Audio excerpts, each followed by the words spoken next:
Nesta videoaula, eu quero tratar da Emenda Constitucional número 19, de 4 de junho de 1998, a qual modifica o regime e dispõe sobre princípios e normas da administração pública, servidores e agentes políticos, controle de despesas e finanças públicas e custeio de atividades a cargo do Distrito Federal e dá outras providências. Esta emenda constitucional, ela altera, em primeiro lugar, a redação dos artigos 21 e dos artigos 22 da Constituição Federal. Então, pegando aqui principalmente o que mais nos interessa, eu quero ler para você o artigo 22, o caput do artigo, e o inciso 27. Então, aqui é como fica agora com essa emenda constitucional número 19, o artigo 22 e o inciso 27. Então, diz, artigo 22, compete privativamente à União legislar sobre.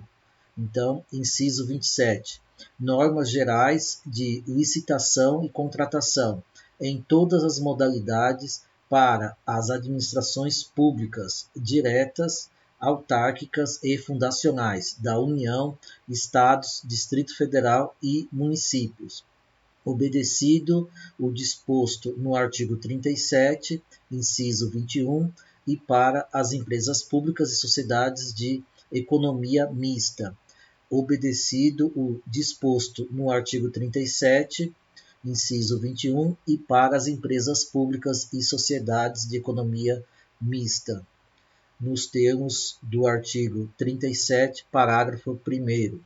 Então, o que está sendo dito aqui?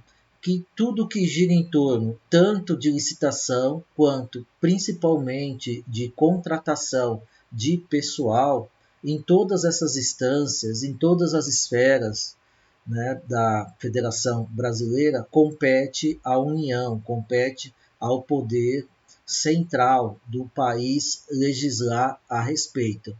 Então, de cara, a gente já tem uma informação bastante importante que remete a essa prerrogativa da União, do poder central, de legislar tanto a respeito de licitação quanto de contratação de pessoal, né, para todas essas instâncias, esferas e órgãos, né, da administração pública.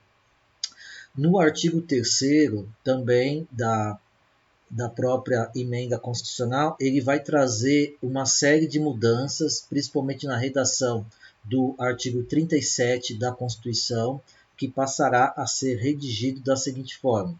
Então, diz lá, artigo 37. A administração pública direta e indireta de qualquer dos poderes da União, dos Estados, do Distrito Federal e dos municípios obedecerá aos princípios de legalidade, impessoalidade, moralidade, publicidade e eficiência. E também ao seguinte, aqui eu estou pegando só os incisos que mais nos interessam, né? Então, aqui o inciso 2 vai deixar claro que a investidura em cargo ou emprego público depende de aprovação prévia em concurso público de provas e títulos, né? Então aqui fica claro que se ingressa, né, no serviço público através de concurso de provas ou de provas e títulos. Pegando aqui o inciso 5º, as funções de confiança exercidas exclusivamente por servidores ocupantes de cargo efetivo e os cargos de comissão a serem preenchidos por servidores de carreira nos casos, condições e percentuais mínimos previstos em lei, destinam-se apenas às atribuições de direção, chefia e assessoramento. Então, esse inciso estabelece que os servidores, no caso de funções de confiança e cargos de comissão, só poderão, né, ocupar e ter atribuições, né, de cargos de direção, chefia e assessoramento. Então, é um inciso que estabelece, né, uma certa restrição para servidores de carreira ocuparem, né, tanto funções de confiança quanto cargos em comissão. Eles só poderão fazê-los, né, em caso de atribuições de direção, chefia e assessoramento. O inciso 7º, ele fica redigido da seguinte forma: o direito de greve será exercido nos termos e nos limites definidos em lei específica. Acontece que não foi elaborada ainda nenhuma lei específica para regulamentar o direito de greve, né, dos servidores públicos, né?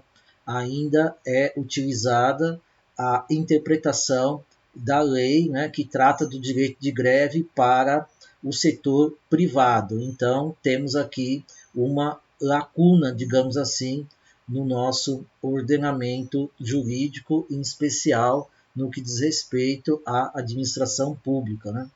Saltando um pouco para o inciso 10º, que vai dizer que vai ficar da seguinte forma: a remuneração dos servidores públicos e o subsídio de que trata o parágrafo 4º do artigo 39 somente poderão ser fixados ou alterados por lei específica. Então, fica claro aqui que qualquer alteração na remuneração dos servidores públicos depende de lei específica.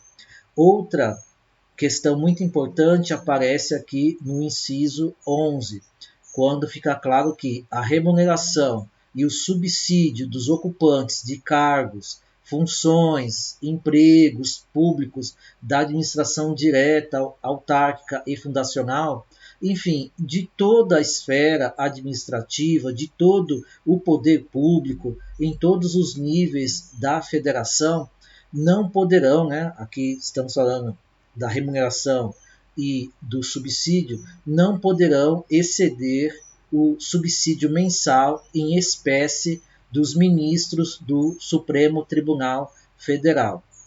Então, é uma regra importantíssima, né? Quer dizer, a remuneração, o salário, né? O subsídio de nenhum funcionário público vai poder ultrapassar o que recebe um ministro do Supremo Tribunal Federal.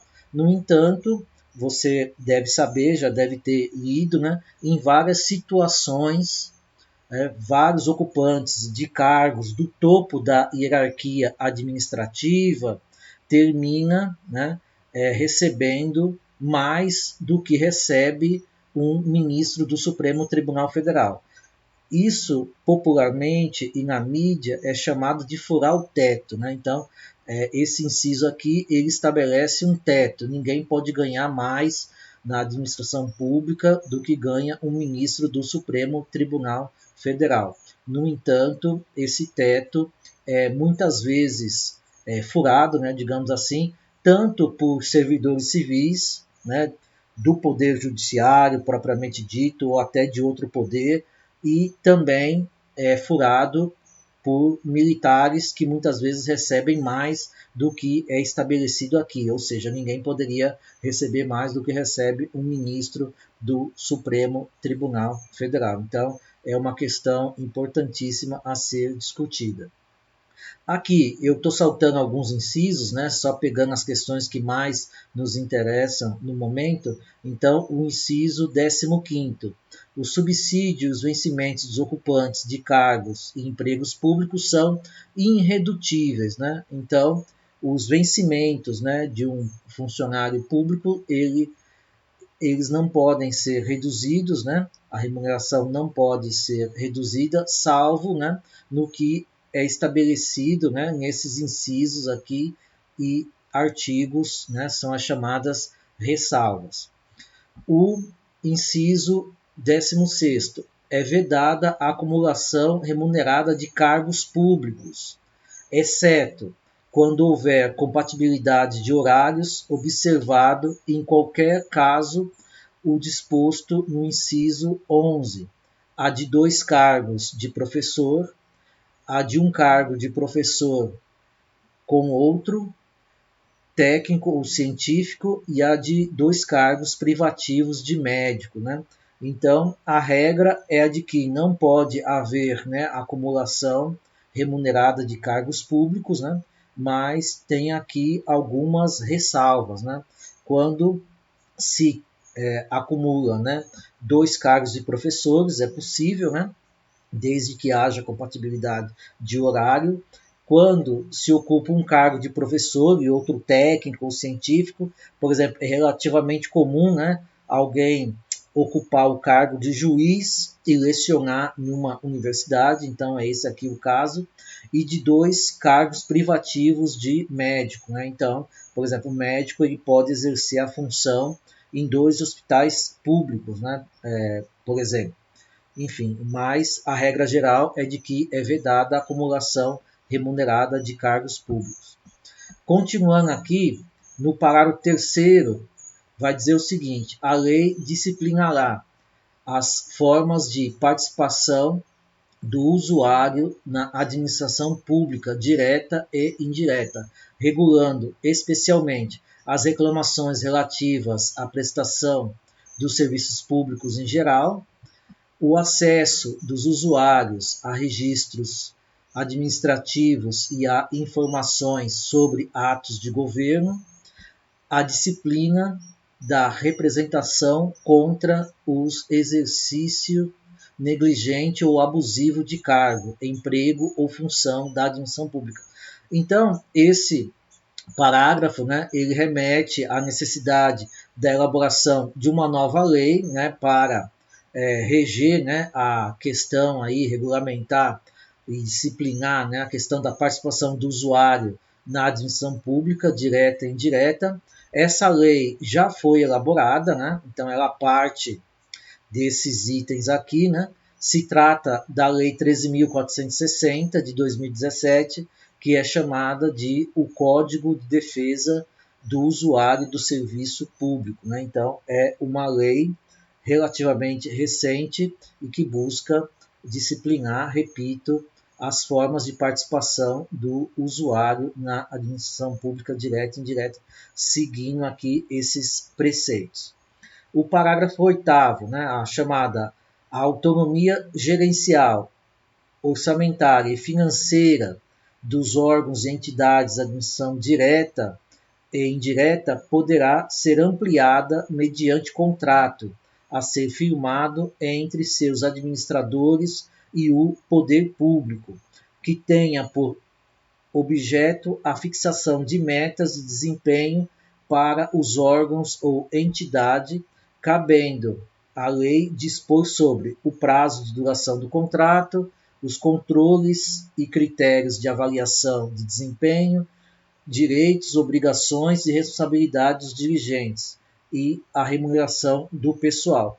Então, esse parágrafo, ele sem dúvida remete, né, a uma questão colocada pelo modelo gerencial de administração pública, que é a questão do estabelecimento, né, de contrato, ou do chamado contrato de gestão, né, tanto entre, né, órgãos públicos propriamente dito, quanto de órgãos públicos com entidades, digamos assim, da sociedade civil, desde que esses contratos eles fixem metas, né?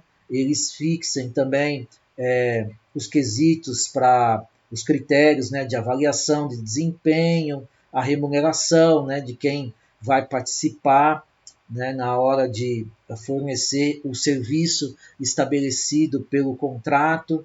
Enfim, então, visando dinamizar, né, a administração pública, se vê aí a possibilidade da elaboração de contratos, né, de contratos de gestão, ou entre órgãos do poder público, ou entre um órgão do poder público e entidades da sociedade civil. Então, aqui nós temos um elemento, né, do modelo gerencial de administração pública colocado na emenda constitucional número 19. Na sequência, o artigo 6º, né, que vai mudar o artigo 41 da Constituição. Então, ele vai dizer, ó, o artigo 41 da Constituição Federal passa a vigorar com os com a seguinte redação. Então, artigo 41. São estáveis, após 3 anos de efetivo exercício, os servidores nomeados para cargo de provimento efetivo em virtude de concurso público. Então, aqui, né, está reconhecendo, né, que são estáveis, mas, porém, só após 3 anos, né, de efetivo exercício no serviço público, né, os servidores passam a ser estáveis, mas eles precisam passar pelo chamado, né, período probatório, né, como se diz na linguagem da administração pública. E parágrafo 1º, o servidor público estável só perderá o cargo em virtude de sentença judicial transitada em julgado, mediante processo administrativo em que lhe seja assegurada ampla defesa, mediante procedimento de avaliação periódica de desempenho na forma da lei complementar assegurada ampla defesa, né? Então, em várias situações, o servidor público ele pode sim perder o seu cargo, né?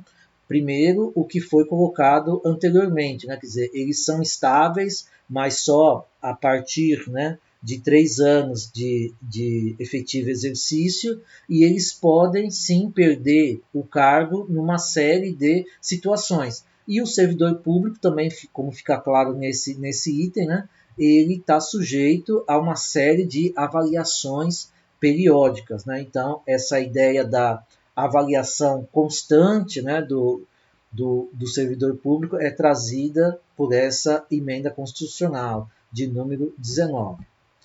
Extinto o cargo ou declarada a sua desnecessidade, isso também é possível, o servidor estável ficará em disponibilidade com remuneração proporcional ao tempo de serviço, até seu adequado aproveitamento em outro cargo. Parágrafo 4º. Como condição para a aquisição de estabilidade, é obrigatória a avaliação especial de desempenho por comissão instituída para essa finalidade. Então, como dito anteriormente, os servidores são avaliados, né? Eles passam por avaliações periódicas e, mesmo como condição para a estabilidade, são necessárias avaliações, né? E avaliações feitas, né, por comissão, como está aqui no parágrafo, né, é obrigatória a avaliação especial de desempenho por comissão instituída para esta finalidade. Então, o servidor público é sim sujeito a avaliações e é sujeito também à avaliação para adquirir a estabilidade no cargo. O artigo 21 da emenda ele vai modificar o artigo 169 da Constituição Federal, que vai passar a ser redigido da seguinte forma: artigo 169. A despesa com pessoal ativo e inativo da União, dos Estados, do Distrito Federal e dos municípios não poderá exceder os limites estabelecidos em lei complementar. Então, esse artigo, né, conforme ele está redigido, ele estabelece limites de gasto do poder público nas suas mais variadas esferas com o pessoal. Então, o poder público não pode mais gastar mais do que um certo percentual da sua receita com o serviço público. E os detalhes, né, de como se dará essas limitações, eles estão colocados na chamada Lei Complementar 101, que é a chamada Lei de Responsabilidade Fiscal. Então, eu peço para que você atente, né, leia a Lei Complementar chamada Lei de Responsabilidade Fiscal, que lá você vai encontrar todos os limites estabelecidos, né, em relação a gasto com pessoal, em todas as esferas. E só há a Lei de Responsabilidade Fiscal porque essa emenda ela altera a Constituição, né, colocando aqui agora no artigo 169 os limites para gasto com pessoal. No parágrafo 1º é dito que a concessão de qualquer vantagem o aumento de remuneração, a criação de cargos, empregos e funções, ou alteração de estrutura de carreiras, bem como a admissão ou contratação de pessoal, só poderá ser feita se houver prévia dotação orçamentária suficiente, se houver autorização específica na Lei de Diretrizes Orçamentárias. Então, aqui fica claro que qualquer despesa a mais com o pessoal, né, é necessário que haja dotação prévia, orçamento, né, e não é mais possível, conforme essa emenda constitucional, criar cargos, né, ou estabelecer nível de remuneração sem a identificação dos recursos para tal, né? Então, aqui estão colocações gerais a respeito, né? Essa questão também dos limites de gasto e agora as prerrogativas, né, para se criar novos cargos, vantagens, remunerações, tudo isso também será bem detalhado na chamada Lei de Responsabilidade Fiscal. Então, também, por conta disso, eu peço para que você leia, né, de forma bem tranquila, bem calma, a chamada Lei de Responsabilidade Fiscal, porque ela estabelece de forma mais específica essas regras, né, no que diz respeito à contratação, remuneração de pessoal do serviço público. Parágrafo 2º. Decorrido o prazo estabelecido na lei complementar, então aqui é mais uma chamada, né, para a Lei de Responsabilidade Fiscal, referida nesse artigo, para adaptação aos parâmetros ali previstos, serão imediatamente suspensos todos os repasses de verbas. Então está claro aí, né, quer dizer, o que está dizendo? Se o Estado, o município e a própria União não cumprir o estabelecido na Lei de Responsabilidade Fiscal, né, os limites ali para gasto com pessoal, se isso não for seguido, né, à risca, serão imediatamente suspensos todos os repasses de verbas federais ou estaduais aos estados, ao Distrito Federal e aos municípios que não observarem os referidos limites, né? Então, é estabelecido aí também um sistema de controle e até mesmo de punição, né, para o ente da federação que não cumprir o estabelecido na Lei de Responsabilidade Fiscal. Parágrafo 3º. Para o cumprimento dos limites estabelecidos com base nesse artigo, durante o prazo fixado na lei complementar referida no caput, a União, os Estados, o Distrito Federal e os municípios adotarão as seguintes providências. Então, são novas medidas, né, punitivas, bem dizer, para quem não se enquadra para a esfera que não se enquadrar, né, na chamada Lei de Responsabilidade Fiscal. Então, redução em pelo menos 20% das despesas com cargos em comissão e funções de confiança. Então, quem não atingir os limites de gasto com o pessoal, é necessário que faça essa redução aqui, ó. Redução em pelo menos 20% das despesas com cargos em comissão e funções de confiança.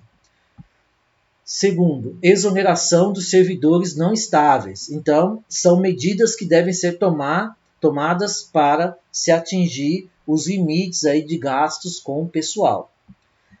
E parágrafo 4º, se as medidas adotadas com base no parágrafo anterior não forem suficientes, o servidor estável poderá perder o cargo. Então, essa emenda constitucional estabelece, inclusive, isso, que pode ter uma redução, inclusive, de cargos, né, efetivos de servidor estável, né, para atingir os limites de gastos com o pessoal do serviço público. Então, isso fica bem claro aqui nesse parágrafo. Parágrafo 5º. O servidor que perder o cargo na forma do parágrafo anterior fará jus à indenização correspondente a 1 mês de remuneração por ano de serviço. Parágrafo 6º. O cargo objeto da redução prevista nos parágrafos anteriores será considerado extinto, ou seja, não vai existir mais, vedada a criação de cargo, emprego ou função com atribuição iguais ou assemelhadas pelo prazo de 4 anos. Então, extinto aquele cargo por conta, né, dos limites, né, de gastos com pessoal do serviço público, não será possível criar um outro cargo, né, no prazo aí de 4 anos. Então, outra medida também estabelecida por essa emenda constitucional. O artigo 28, né, dessa emenda constitucional, ele também vai estabelecer que é assegurado o prazo de 2 anos de efetivo exercício para aquisição da estabilidade aos atuais servidores em estágio probatório. Então, um pouco daquilo que a gente já falou, né, quer dizer, é assegurado o prazo de 2 anos de efetivo exercício para aquisição da estabilidade aos atuais servidores em estágio probatório. Então, é mais uma colocação, né, sobre a questão do estágio probatório, né, que é um estágio que, bem dizer assim, de experiência, né, de provação, propriamente dito, que o servidor público recém-ingressado, né, ele tem que passar para se tornar efetivo, né, no seu cargo. E o artigo 29 da emenda vai dizer que os subsídios, vencimentos, remuneração, proventos da aposentadoria e pensões e quaisquer outras espécies remuneratórias adequar-se-ão, a partir da promulgação desta emenda, aos limites decorrentes da Constituição Federal, não se admitindo a percepção de excessos a qualquer título. Então, para todos esses itens aqui, né, subsídios, vencimentos, remuneração, proventos da aposentadoria e pensões e quaisquer outras espécies de remuneratória, adequar-se-ão aos limites decorrentes da Constituição Federal. Então fica claro que você tem agora uma postura, né, do governo, em especial do governo federal, de colocar limites, né, em todos esses itens aí, nos subsídios, vencimento, remuneração, questão de aposentadoria, né, enfim, tudo isso para numa tentativa, né, de adequar a chamada máquina pública, a administração pública, num limite estabelecido de gastos, né? Então, essa emenda, a emenda constitucional número 19, foi muito importante porque ela coloca, né, todos esses limites,